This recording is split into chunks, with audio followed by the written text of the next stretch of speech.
سلطان الہند خواجہ خواجگاں سرکار سیدنا خواجہ معین الدین حسن چشتی اجمیری رحمۃ اللہ تعالیٰ علیہ نے فرمایا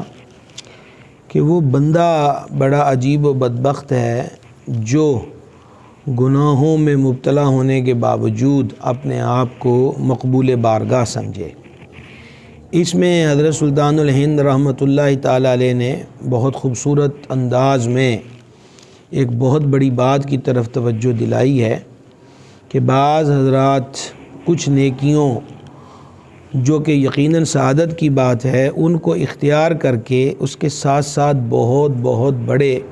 جرموں میں مبتلا ہوتے ہیں۔ تو شاید وہ چند نیکیوں کو مثلا اگر کوئی درود شریف کی تسبیح پڑھتا ہے، کلمہ طیبہ کی، یا دیگر اوراد و وظائف کرتا ہے، یا نوافل، یا 5 وقت کی نماز ہی ہے، تو اس کے ساتھ یہ تو نہیں ہو سکتا کہ ساتھ وہ سود کا کاروبار کرے،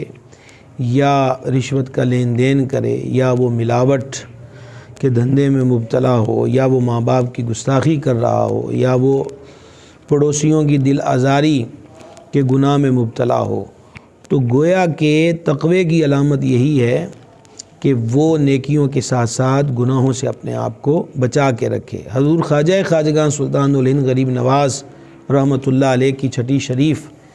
الحمدللہ رونق افروز ہوا چاہتی ہے۔ دنیا جہاں سے عشاق اہل محبت سلطان الہند کے مزار گوہربار پر حاضری سے مشرف ہو رہے ہیں اور آپ کا مزار انور برکات لٹا رہا ہے۔ اللہ تعالی حضور غریب نواز کے فیض و برکات ہمیں بھی عطا فرمائے۔ فاتحہ شریف، ذکر اذکار،